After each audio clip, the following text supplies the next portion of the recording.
Hello everyone, and welcome back to Mr. NightFear.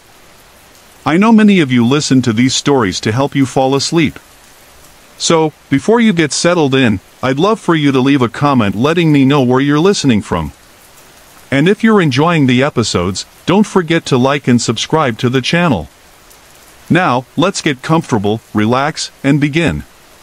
Before I moved to Silver Pines, life was unraveling fast. My relationship with my parents had hit rock bottom, and I had no real place to go. I'd bounced between friends' couches for weeks, but I knew that couldn't last. One night, while scrolling through a roommate app, something caught my eye.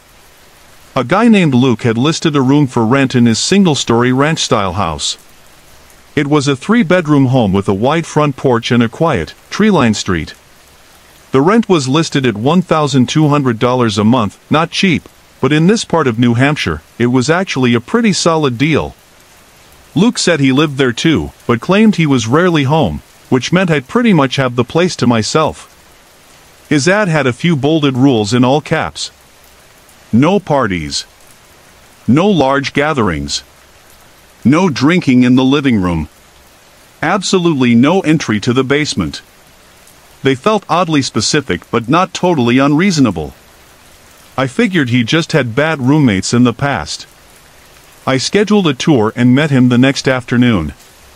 The moment he opened the door, something felt off. Luke was pale, thin, and awkward. His eyes rarely met mine, and when he spoke, his voice wavered like he was scared of saying the wrong thing. Still, the house itself was decent. It had an open floor plan, kitchen, dining, and living room all one big space. My room had a bed, a small dresser, and a nightstand. Nothing fancy, but move-in ready. For the price, it was a steal. Luke reminded me again, no basement, no attic. Just storage, he said. They're off limits. I nodded. Honestly, I didn't care. I needed a place, and I needed it fast. We didn't sign a lease. Just a handshake. I'd pay him on the first of each month, cash or Venmo. No questions asked. I moved in 2 days later. At first, it seemed fine. I put up some posters, filled the dresser with my clothes, and tried to settle in. The room had a deadbolt, and Luke even gave me a key for it. That felt like a considerate touch, at first. He never talked about his job. Just said he'd be gone a lot. But that wasn't true. I'd come home from my shift at the diner, and his beat-up Subaru was always in the driveway. Then, late at night, the sound started. Footsteps. Doors opening and closing. Cabinets clicking shut. I kept telling myself it was just a creaky old house. One night, around 2 a.m., I got up to use the bathroom. As I stepped into the hallway, I noticed the basement door was ajar, just a few inches, but enough to see a faint glow coming from below. I stopped. Then I heard it, metallic banging, like someone hammering something deep in the dark. I crept toward the top of the stairs and peered down. The light flickered, maybe from a single lamp. Then, silence. Out of nowhere, Luke stepped into view at the bottom of the stairs. He stared up at me, face half in shadow. My chest tightened. I was just headed to the bathroom, I stammered. He didn't blink.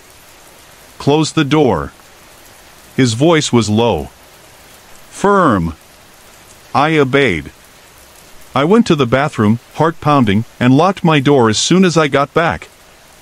I didn't sleep much that night. Things got worse.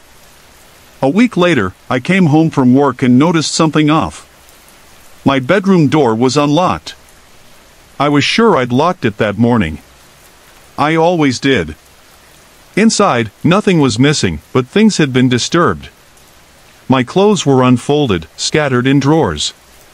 The closet door, which I always shut tight, was cracked open. I stood there, frozen.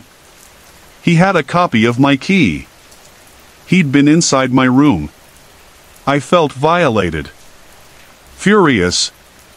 But mostly, unsafe. I walked down the hallway and knocked on his door. No answer. His car was outside.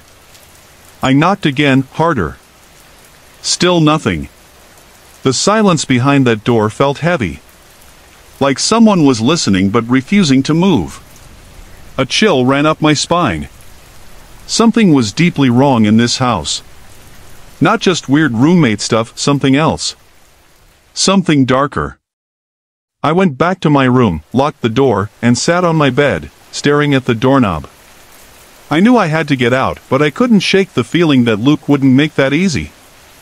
I gave up and went back to my room after heating up some leftovers. I sat on the bed, mindlessly flipping through TV channels, trying to relax. That's when I heard the door to Alex's room creak open. Finally, I thought this was my chance to talk to him. I stepped out into the hallway and caught him just as he was heading out the front door, hoodie halfway on and keys in hand. I stopped him and calmly asked, "Did you go into my room earlier?" He looked at me with this weird, blank stare, like he didn't even register what I'd said. Then, totally flat, he replied, "Nope." I kept my tone low, trying not to sound confrontational. "The door was unlocked," I said. And some of my stuff looked like it had been moved around. Alex didn't even blink. "You're the only one with a key to that room," he said. "Anyway, I'm in a rush. Gotta go." And just like that, he was gone. I stood there frozen. His reaction felt off, too calm. Too cold. I wanted to call my parents for advice, but at the time, I was going through stuff with them and didn't want to hear the whole "we told you so" speech. So I went back online. Craigslist, roomie apps, anywhere I could look for another place. I knew deep down I wasn't staying in that house. Not with him. That's when it hit me, this was the first time since moving in that Alex wasn't home at the same time as me. I hesitated for a moment. But curiosity? Yeah, it got the better of me. I peeked through the front window. His car was gone. The driveway was empty. I walked over to the basement door and turned the knob slowly. It creaked open like something out of a horror movie. I looked for a light switch. Nothing. The walls were bare. I pulled out my phone and turned on the flashlight. Each step down the old wooden staircase groaned under my weight. The air got colder, damper. The basement was small, barely a finished space. A ratty brown carpet curled up at the edges like it had just been thrown down and forgotten. There was one couch, ugly and stained, right in the middle of the room. That was it. Except for this weird smell. It wasn't just musty. It had bite like sewage, but sharper. Almost sour. The smell got worse as I walked toward a single door tucked into the far corner. I tried the knob. Locked. Honestly? That was probably for the best. I stood there frozen, the flashlight beam shaking slightly in my hand. I didn't want to know what was behind that door. Not really. I glanced around quickly, just taped up boxes and dust. No way I was opening anything. I headed back up, shut the basement door behind me, and locked myself in my room for the rest of the night. I never heard Alex come back. He must have slipped in while I was asleep. I woke up in total darkness. My alarm hadn't gone off. Something else had woken me up.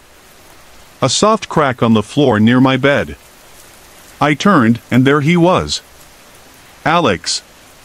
Leaning over me in the dark, eyes wide and unblinking. I gasped and shouted, but he cut me off. "Shoo! Did you go into the basement?" "What? No. How did you get in here?" I asked, heart pounding. I locked the door. He didn't answer right away. Just looked at me. Then, calmly, "Are you sure?"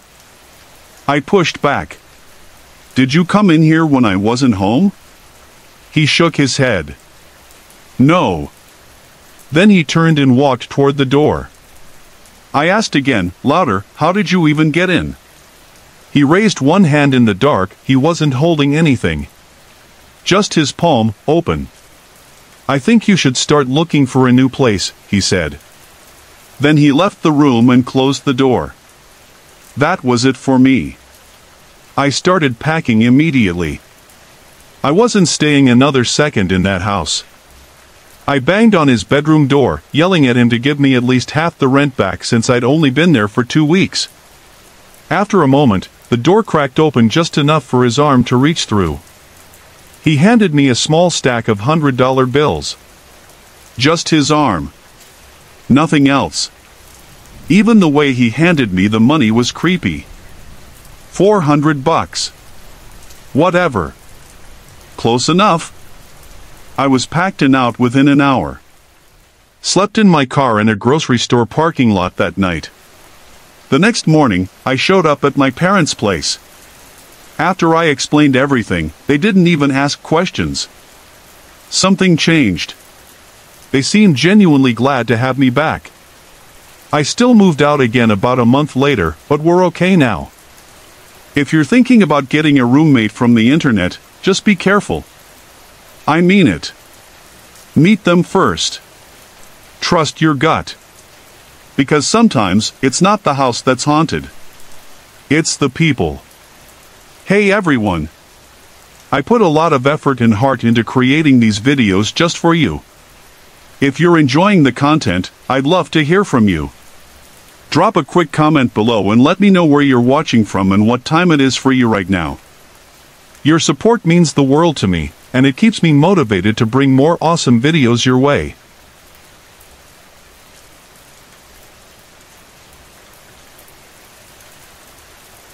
Let me tell you about something that happened during my junior year at a college just outside Silver Springs, Oregon. I was finally living off campus in one of those budget-friendly student apartment complexes, small rooms, thin walls, and weird neighbors. The school helped pair students who didn't already have roommates, and that's how I ended up with this guy named Ryan. He came off as totally normal at first, smiled often, made casual jokes, helped clean up shared spaces. The kind of guy you'd think would be great to live with. But within a few weeks, things started to feel off. Ryan had this odd habit of lingering in my room way too long, asking questions that got a little too personal. Stuff like if I talked to my parents often, or what time I usually fell asleep. At first, I brushed it off. Some people are just nosy, right? But then I started hearing things. At night, usually after midnight, I'd catch muffled sounds coming from his bedroom. I figured it was him talking on the phone or gaming with friends. But it didn't feel like that. The whispers were low, one-sided. And then, silence. One night, unable to sleep, I pressed my ear to his door. He was whispering again. I couldn't make out what he was saying, until I heard my name. Jason. It stopped me cold. I didn't move. Had he somehow known I was standing there? I backed away, careful not to make a sound, and slipped back into my room.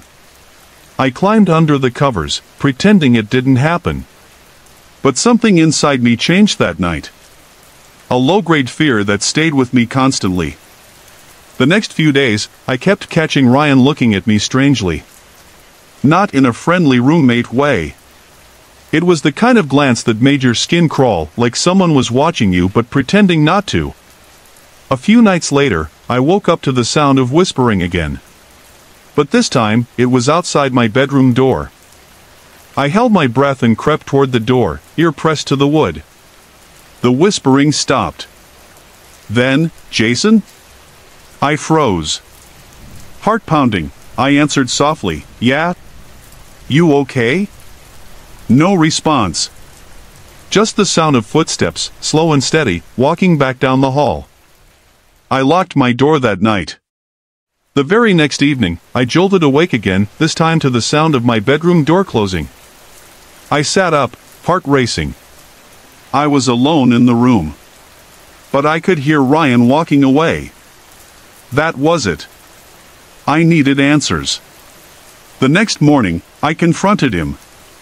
I told him I'd been hearing him at night, walking around, talking to himself, even closing my door while I was asleep. I asked him if he had any history of sleepwalking or disorders.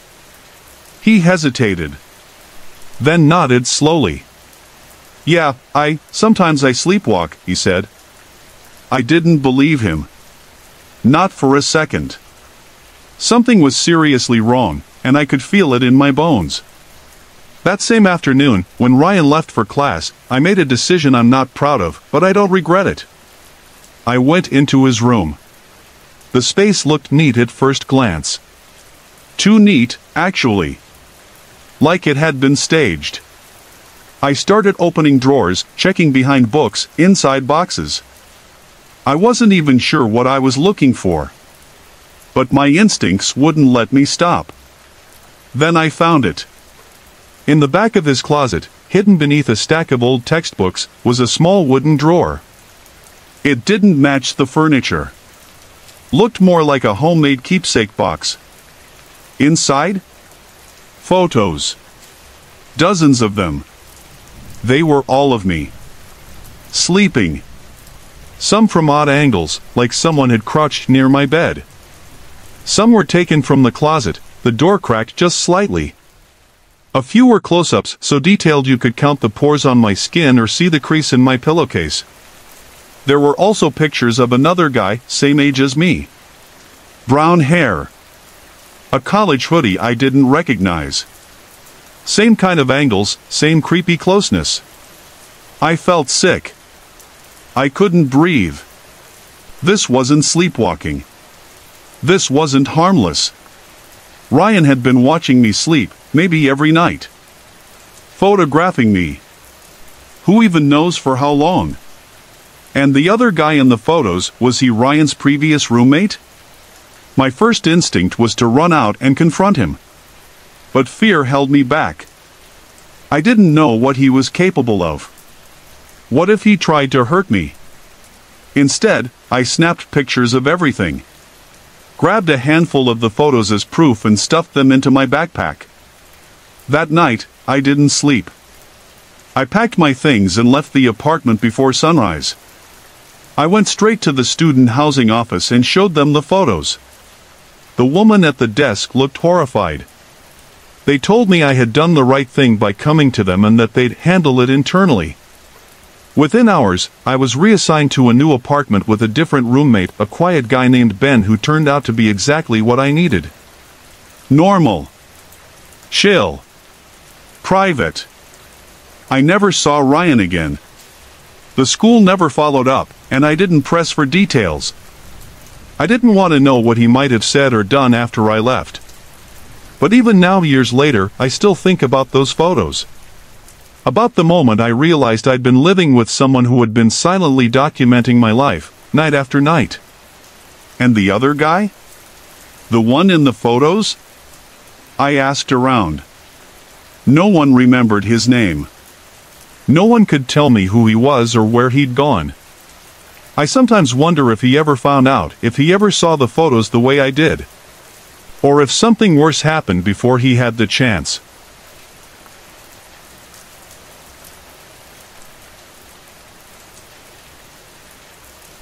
Let me tell you about something that still messes with my head. When I was 23, I got a job that required me to move out of state.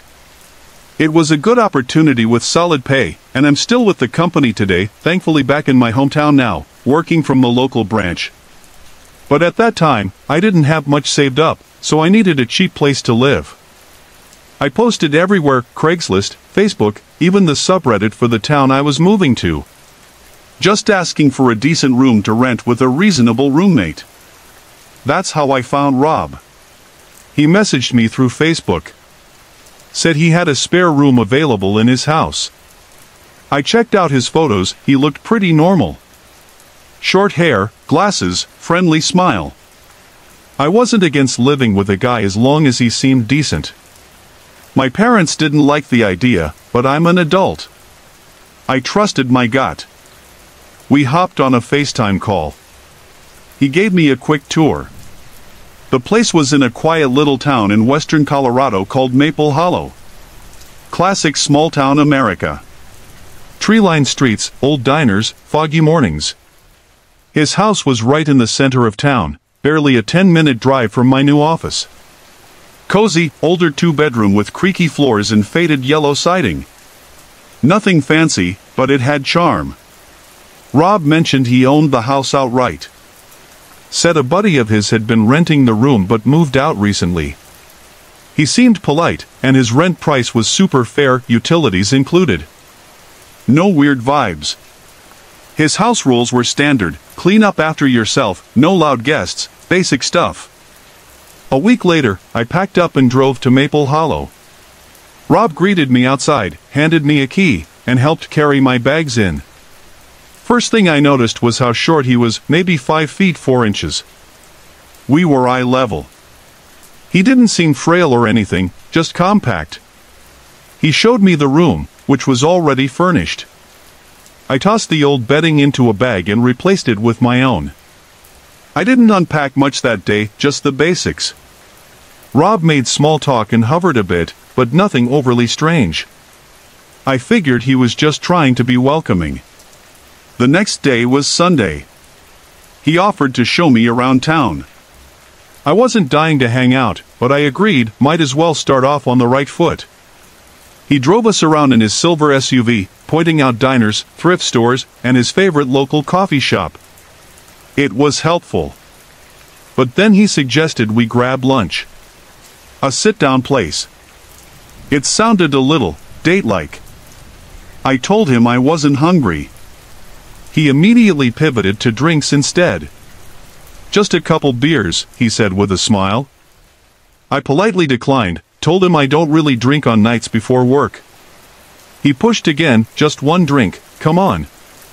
I held firm and said, maybe another time. His whole vibe changed after that. He went quiet. Like I'd just insulted him.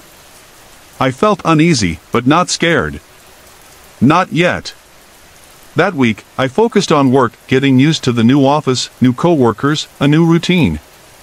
Rob kept mostly to himself. I barely saw him. But midweek, something weird happened. I went to do laundry and noticed the hamper in my room looked off.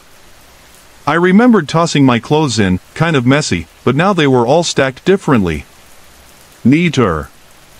Like someone had dug through them. I brushed it off, maybe I just forgot. But when I started loading the washing machine, I realized a pair of my underwear was missing. I tore through my room closet, drawers, under the bed. Nothing. That's when a sick thought hit me. Could Rob have? No. I couldn't accuse someone without proof. But I felt the unease settle into my bones. I didn't feel safe sleeping with my door unlocked anymore. So that weekend, I bought a new doorknob with a lock from the hardware store down the street. Rob wasn't home when I swapped it out, and I didn't mention it right away. I figured I'd tell him next time I saw him. But he didn't come home that night. It wasn't unusual, he seemed to have an odd work schedule. Sometimes he'd be gone all day and not come back until the middle of the night. At around 1:30 a.m., I woke to a loud banging on my door. The kind of banging that rattles your spine. Hey! Open the door! It was Rob. His voice was low but forceful. Almost growling. He said my name again and again, louder each time. I froze. There was no way I was opening that door. I didn't move. Didn't breathe. Just stared at the ceiling and waited. I knew it had to be about the new lock.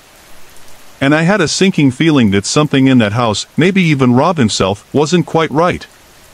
What would you have done? I knew something was off. The next morning, my phone buzzed with a string of texts from Rob. We need to talk. Be home after work. I replied, is this about the doorknob? He shot back one word, yes. I apologized and said I had meant to tell him. His response chilled me, it comes off today. The tone was strange. Cold. Not angry, but possessive. Creepy. I took a little time to word my next text carefully. I told him that I was just trying to feel safe. That I was a woman living with someone I barely knew. I wanted privacy. Security. A simple lock gave me that. His next message softened, barely. He said he understood to an extent, but that the old knob had to go back on. Period. I felt weird. Frustrated. But I had done it without asking. I guessed he had a right to be a little upset. Still, how did he know? I never told him. I'd hidden the original knob in the bottom of a drawer. Did he try to open my door that night? That thought stayed with me. I changed the knob back the next day and took the replacement back to Ace Hardware. But that's when everything really started to spiral. A few days later, someone knocked on the door while Rob was out. I peeked through the window. A girl, maybe in her mid-20s, was standing there. Nervous. I opened the door halfway. "Are you living here with Rob?" she asked. "Yeah," I said cautiously. "You need to get out. He's not safe." I froze. She told me he had multiple restraining orders filed against him by other women. That he'd been caught stalking girls, some had even filed police reports. She said she had lived in this same place once. And she warned me urgently to pack up and leave. I asked her how she knew I was there. She said she kept an eye on the place ever since she found out Rob was trying to rent the room again. She'd seen me move in and waited for a time when Rob was out to warn me. I thanked her, stunned. Truly scared now. I had already paid Rob for the month. I didn't know what to do. But the girl handed me her number and said she'd help in any way she could. She left, and I locked the door behind her. That night, I barely slept. The next morning, I started packing. I searched listings all day until I found a studio sublet across town. It was pricier, but the landlord, a woman, said I could move in immediately. I didn't hesitate. I started loading my stuff into my car in small trips and texted Rob. I told him something had come up with my family and I needed to move out the next day. No reply. An hour later, he walked in and asked about the text. I gave him my best fake story about a family emergency. He said okay, he'd get the money from the bank in the morning. I was relieved. But then, just an hour later, he knocked on my door again. "Did some girl come by and say something to you?" he asked. I hesitated. "No, what do you mean?" He paused. "Never mind. Just seems like you're leaving for another reason." I forced a smile. "No, it's really just family stuff." He stared at me a little too long. Then turned and left. I thought that was the end of it. I wish it had been. Later that night, I woke up and screamed. There was a shadowy figure sitting at the edge of my bed. It was Rob. Before I could react, he reached over and pressed a hand over my mouth. "Shoo," he whispered. I was trembling. I whispered, "Please don't hurt me." He tilted his head, like I'd just said something absurd. "Why would I hurt you?" Then he added, "I knew someone told you something." "You shouldn't listen to them." I said, "You're scaring me." And this next part still sends shivers down my spine. He reached out and gently touched my leg. "I don't mean to scare you," he said. I bolted. I scrambled out of bed, ran to the door, and he yelled at me to stop. I didn't listen. I dashed outside into the freezing night air, barefoot, with my phone in hand. I ducked behind a row of bushes near the neighbor's fence and called 911. When the police showed up, I explained everything. They knocked on Rob's door and made him come outside. He tried to act calm, polite. Said it was a misunderstanding. I told them I just needed to pack my things and leave. The officers stayed with me while I gathered the rest of my stuff from the room. I also made Rob Venmo me the rest of the rent money right then and there. To my surprise, he actually did. But the whole time, I could see him trying to wear a mask, acting like he was just some chill, misunderstood guy. One of the officers quietly pulled me aside and told me Rob had been arrested before. Other women. Other reports. But of course, Rob denied everything. Said he never came in my room. Never touched me. So, it became a matter of his word against mine. I left that house and drove straight to a motel. I didn't sleep much, but I locked the door and left the TV on all night. The next morning, I moved into the new studio apartment. The woman who owned it was incredibly kind and helped me get settled quickly. That chapter is closed now. But the memory still lingers. And I'd made a promise to myself, I will never live with another man unless he's someone I truly know and trust. Maybe not even then. Sorry to interrupt. If you're enjoying the story, let me know in the comments and tell me where you're watching from. Don't forget to like and subscribe for more.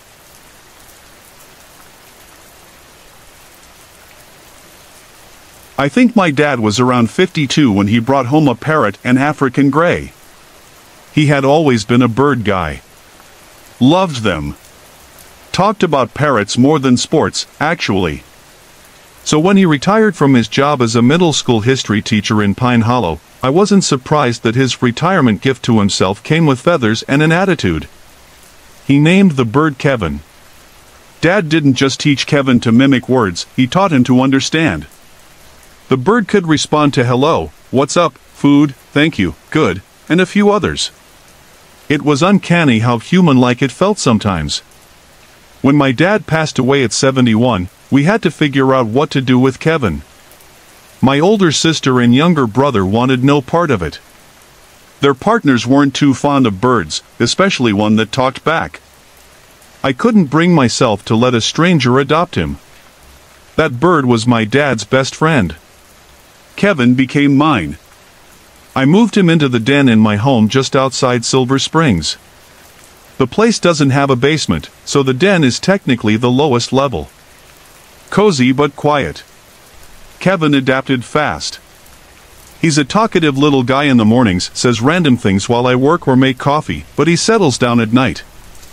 If he ever gets too loud, I throw a light blanket over the cage. Works like a charm. Most nights, I stay in the den watching TV with Kevin nearby. Around 10 or so, I head upstairs, leave the cage covered, and let him sleep. That's been our routine for 2 years. I know his quirks. I know what's normal and what's not. That's why this one night in December threw me off. It was just past 11 p.m., and I was in bed upstairs. I sleep with the door cracked open. I live alone and like to be able to hear things. That night, I heard Kevin making noise. Not the usual chatter. He was squawking, sharp and sudden, over and over. I dragged myself out of bed, thinking maybe the blanket slipped off or something spooked him. When I got downstairs, he was standing stiff on the lower perch of his cage. His feathers puffed, eyes alert. The moment he saw me, he started bobbing his head and saying his usual lines like hello, what's up, and his own name, Kevin, but his tone felt off. Forced. Urgent. He wouldn't eat when I offered him a treat. I covered him again, thinking he just needed rest. I turned to head back to the kitchen when he let out another loud screech. Something in my gut told me not to ignore it. That's when I heard it, a rustle, coming from the pantry closet, just a few feet from the cage. I froze. The pantry door had one of those old-fashioned frosted glass panels. You could barely make out shapes behind it, but when I flipped on the hallway light, I saw it, an outline inside the pantry. A human-sized outline. My chest clenched. My instinct went straight to survival mode. I charged the door, yelling like a maniac to try and catch whoever it was off guard. I threw the door open and grabbed the figure inside. It was a man. Disheveled. Maybe in his mid-50s. Scruffy. Reeked of sweat, cigarettes, and something sour. He tried to fight, but I was already too deep into the adrenaline surge. I tackled him to the floor and locked my arm around his neck in a chokehold. He clawed at my face. I threw a few punches, enough to make sure he'd stay down. Kevin was losing it in the background, shouting everything he knew, bobbing violently in the cage.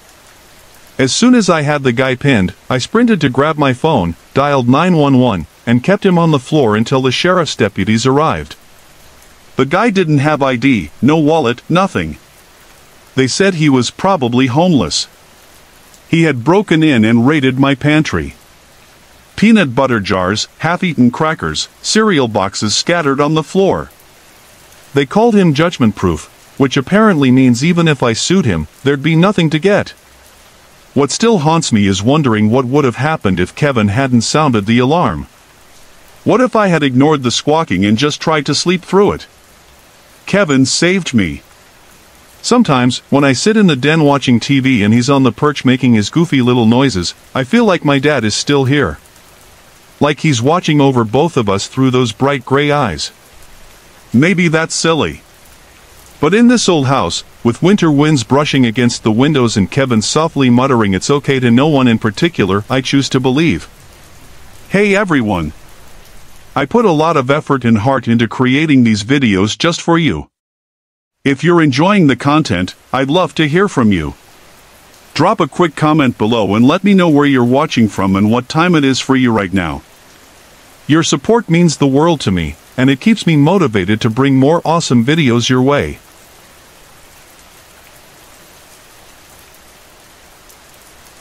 This happened when I was in my junior year at Silver Pine High. Just to give you a little background, I was one of those kids who loaded up on AP classes, stayed late for varsity swim practice, and always had something going on. Honestly, part of me was grateful for the chaos.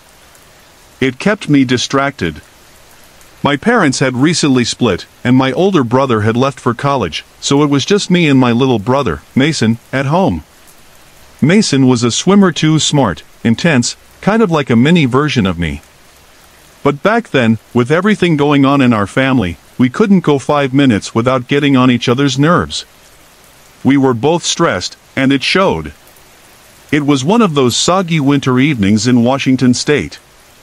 The kind where the cold soaks through your jacket and the sky feels way too close. I just finished a full day of school and practice and still had hours of homework ahead of me.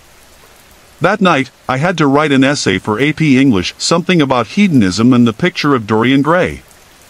I was barely interested. When I got home, I dropped my swim bag near the front door and looked around. Empty house. No lights on.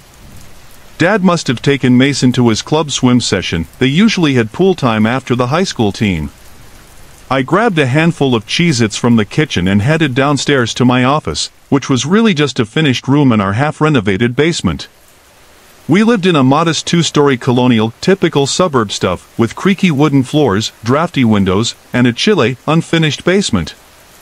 My dad used to work remotely before the divorce, so he'd set up that back room years ago. These days, no one but me used it, so my family just started calling it Caleb's office. I stepped over the patchy carpet squares laid on cold concrete, flicked on the fluorescent light, and powered up the old desktop. It was routine. Come home, warm up leftovers, and bury myself in homework. As I started typing, trying to squeeze meaning out of Dorian Gray, I heard Mason's voice call from upstairs, light and familiar. Kay, come up. Without even thinking, I shouted back, Mason, I'm working. What do you need? We had this habit of yelling through the house, nothing strange about that. But something about it didn't sit right. I didn't hear the garage open. Didn't hear the door. No footsteps. No signs of anyone coming home. I waited a minute. Nothing. Then again, same voice, same tone. Kay, come up. I stopped typing. The words felt like they drifted across the cement floor, cold and out of place. Mason was supposed to be at practice. I called back, are you okay? Still no response. At first, I was tempted to shrug it off and get back to the essay. But with the way things were at home, the last thing I needed was to ignore my little brother if he actually needed something. So I stood up, stretched, and started heading upstairs. I climbed the basement steps like only a teenager can, half sprinting, half annoyed. "Mason?" I called out. "I've got a ton of homework, man." I walked through the kitchen, into the living room. No sign of him. No sneakers by the door. No jacket hanging. No backpack tossed on the floor. And still no car in the driveway. That didn't make sense. If Dad was gone, he had to be with Mason. I was turning to head back downstairs when I heard it again, only this time, it echoed from the second floor, above me. "Kay, come up." And just like that, every hair on my neck stood up. My legs froze. My mouth went dry. It was Mason's voice, but not quite. Softer. Like it was trying to sound like him, but something was off. Something empty. My heart pounded. I walked to the base of the staircase, the old wooden steps creaking under my weight. "Mason?" I called up, trying to keep my voice steady. "You okay? What's going on?" No answer. "I'm really busy down here, just tell me what you need." Still nothing. The silence up there felt thick. Watching. Waiting. Then, the voice came again. But this time, it wasn't sing-song. It was calm. Clear. Almost practiced. "Kay, come up." My breath caught in my throat. I stared up the staircase, heart racing. None of it made sense. Could someone have broken in? But it was Mason's voice, or at least it had been. I considered going up. Maybe if I helped him, I'd finally be the big brother he needed. I stepped up slowly, one creaking stair at a time, feeling the cold with through my socks. I reached the landing and looked into the darkness at the top of the stairs. Then I heard it, the low mechanical hum of the garage door opening. I froze. Then ran back down the stairs, nearly tripping over my own feet. I peeked out the front window. There it was. Dad's sedan. Headlights cutting through the mist. I watched him and Mason step out, chatting and laughing, like nothing was wrong. I stumbled away from the window, heart thudding so loud I could barely hear. I collapsed by the front door, sobbing. Not because I was scared anymore, but because I finally realized something had been pretending to be my little brother. And it wanted me upstairs.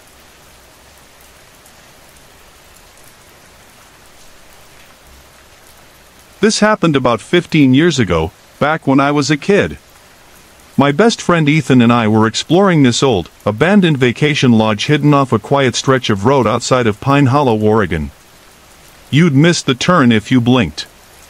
A narrow dirt path led through a patch of thick woods, and at the end sat this sprawling, forgotten property, what used to be a family-friendly resort, now completely overrun by nature and silence.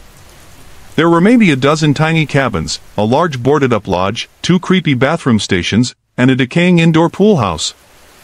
Out back, you could still make out the cracked outline of an old playground, a rusted shuffleboard court, and the warped remains of a drained outdoor pool. Everything was covered in weeds. Grass towered over our shoes. Windows were shattered.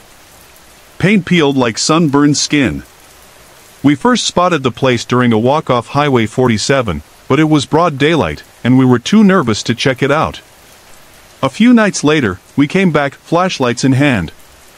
By the time we got there, the sky was dimming, the last bit of sunlight just brushing the treetops. We figured it'd be safer after sunset. If anyone were around, we didn't want to get busted for trespassing. So we waited until it was almost pitch black. We brought cheap walkie-talkies so we could still talk if we split up. At first, we explored the cabins together. Each one looked about the same, small, musty, and sad. A twin bed or two. A dusty kitchenette. A tiny bathroom.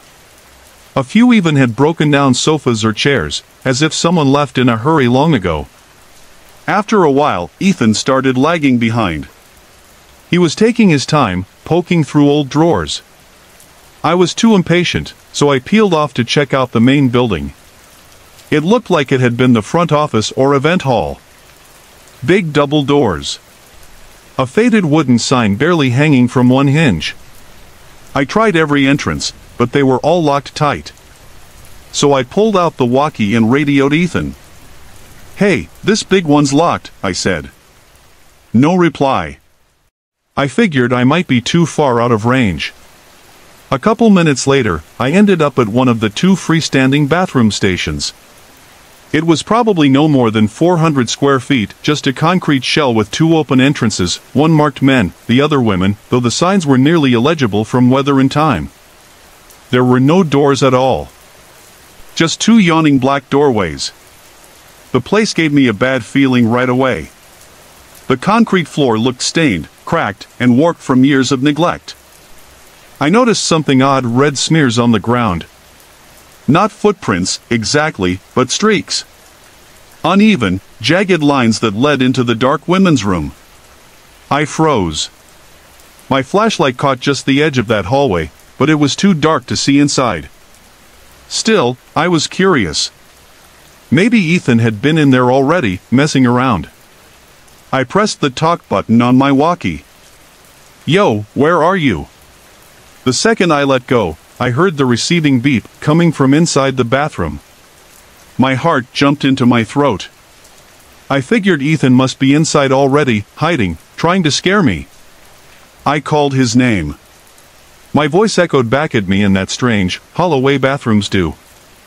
I stepped closer, ready to walk in and give him a scare of my own. Then I heard his voice, behind me.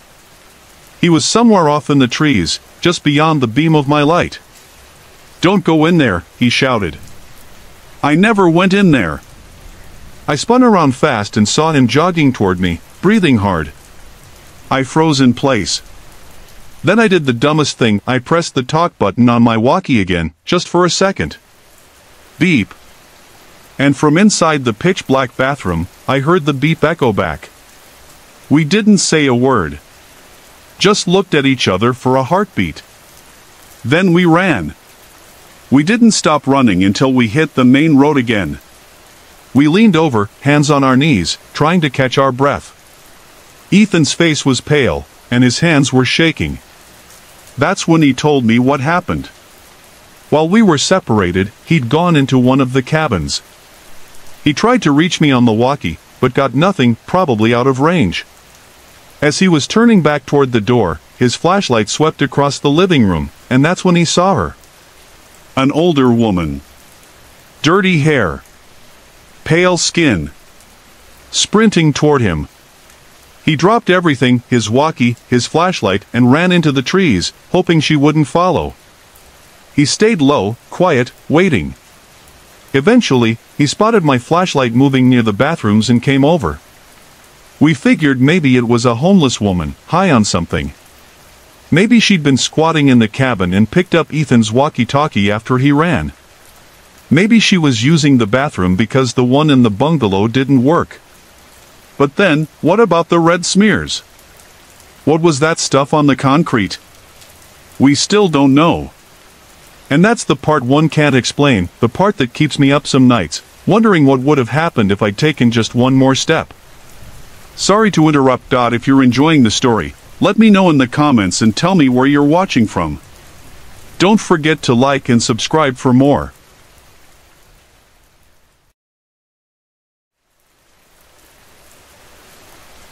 My name is Jake. I'm a deputy in a quiet town called Sycamore Falls. Not many people move here. Not many people leave. The streets are small, lined with old houses and big trees. In fall, the leaves turn orange and red. At night, the wind whistles through the branches. It's a peaceful place. Or it was. I live alone now. My wife, Laura, passed away 2 winters ago. Cancer. She loved autumn. She used to light candles around the house and put on soft music when it rained. Since she left, the house feels empty. Too quiet.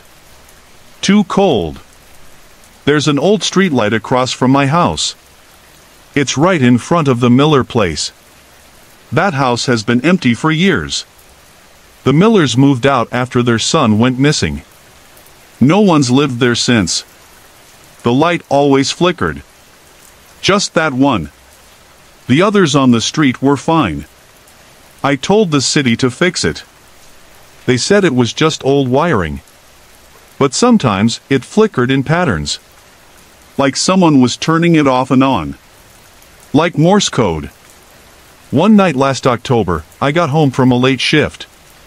The rain had just started. The wind was picking up. I stepped out of my truck and looked across the street. The light was off. Then it flickered once. Then again. Then stayed off. I watched for a while. Nothing else happened. I chalked it up to the weather. But as I turned to go inside, I saw something. Just for a second. A figure standing under the light. Not moving. Just watching. I froze. The figure was tall. Thin. I couldn't make out the face. The rain blurred everything. I called out, "Hey! You okay?" No answer. I stepped off my porch, walked a few feet toward the road. My boots splashed in the puddles. But when I looked again, the figure was gone. I checked the Miller house. Locked. No signs of entry. No footprints in the mud. I told myself it was just the rain. Just shadows playing tricks. But after that night, I started seeing the light flicker more. Always when I was home. Always when I was alone. Then strange things began happening inside my house. My phone alarm would go off at odd hours. I never set it. The screen would light up in the middle of the night. No notifications. Just light. One morning, I woke to find the front door wide open. No signs of forced entry. Just cold wind blowing through. I checked every lock. All fine. The creepiest part? I started finding notes. Small pieces of paper. Torn from a notebook. Always the same words. "Are you watching me too?" The first one was on the coffee table. The second, inside the fridge. The third, was under my pillow. I asked around at work. No one had seen anything. No reports of break-ins. The Miller house? Still locked up tight. I even checked security footage from my door cam. But every time something strange happened, the footage cut out. Static. One night, I stayed up. No lights. Just sat in my living room in the dark, waiting. Around 2 a.m., the porch light flickered. Once. Twice. Then darkness. I peeked through the blinds. The streetlight was off. But the porch across the street, the one at the Miller house, had its light on. It hasn't worked in years. Then I saw the figure again. Standing still. Right on the porch of that empty house. This time, I didn't call out. I didn't move.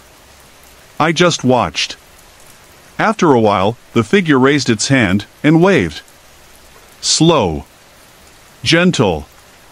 I closed the blinds and didn't sleep that night. The next day, I asked our department to look into the property again.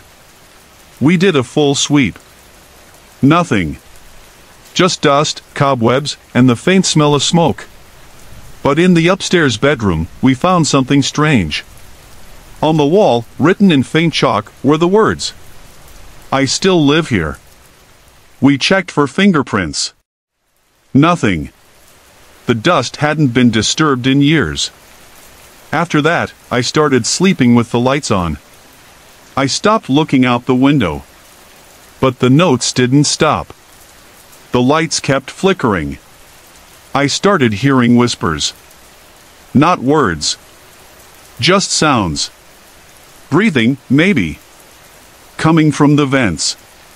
From the TV speakers. From inside the walls. One night, I sat on my bed and asked out loud, "What do you want from me?" The light in my bedroom flickered. Then the radio turned on by itself.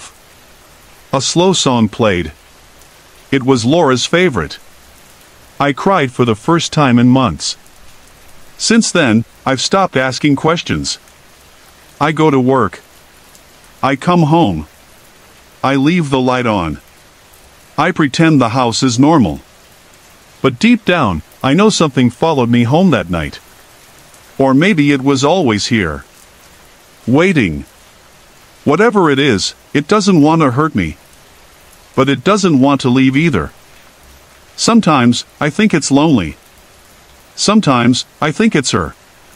But other times, I'm not so sure. What do you think? Have you ever felt like someone was watching, even when you were completely alone? My name is Chris. I live in a small town in Montana called Maple Ridge. It's quiet here.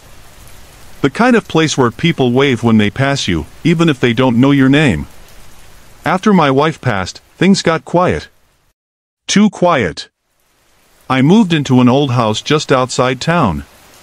It creaked when the wind blew, and the porch light flickered even after I changed the bulb. But it was cheap. And I liked the silence, at first. It was late October. The leaves had fallen. The air smelled like smoke and wet dirt. I worked from home now. My job was simple, just answering support emails. Not a lot of talking, which I liked. One night, around 9 p.m., I was sitting on my couch with a blanket and a cup of tea. It was cold. The wind made the windows shake. I was scrolling on my phone when the porch light turned on. It's one of those motion sensor lights. I figured it was a raccoon. But when I looked outside, I saw a man standing at the end of my driveway. He didn't move. He just stood there. His hands were in his coat pockets. His head was tilted down. I couldn't see his face. At first, I thought maybe he was lost. Or maybe his car broke down. But I lived at the very end of a dirt road. There were no streetlights. No reason to be out here unless you meant to be. I stood and peeked from the window. Still, he didn't move. After 5 minutes, I turned off the porch light from the switch inside. The light went out. But when I turned it back on a second later, he was gone. Not walking away. Not running. Just gone. I waited. My heart was beating fast. I went back to the couch and tried to tell myself it was nothing. But then I heard it. Tap. Tap. Tap. At the window beside the front door. 3 soft knocks. Pauses between each. I stood up slowly. No one should be knocking on my window. I looked through the curtain. No one there. I backed away. My hands were shaking now. I locked the front door, even though I thought I already had. Then I turned around and saw something that made my stomach drop. There was a shadow on the hallway wall. Like someone was standing right behind me. But when I turned, no one was there. I felt cold. My arms had goosebumps. I grabbed my phone to call the police. No signal.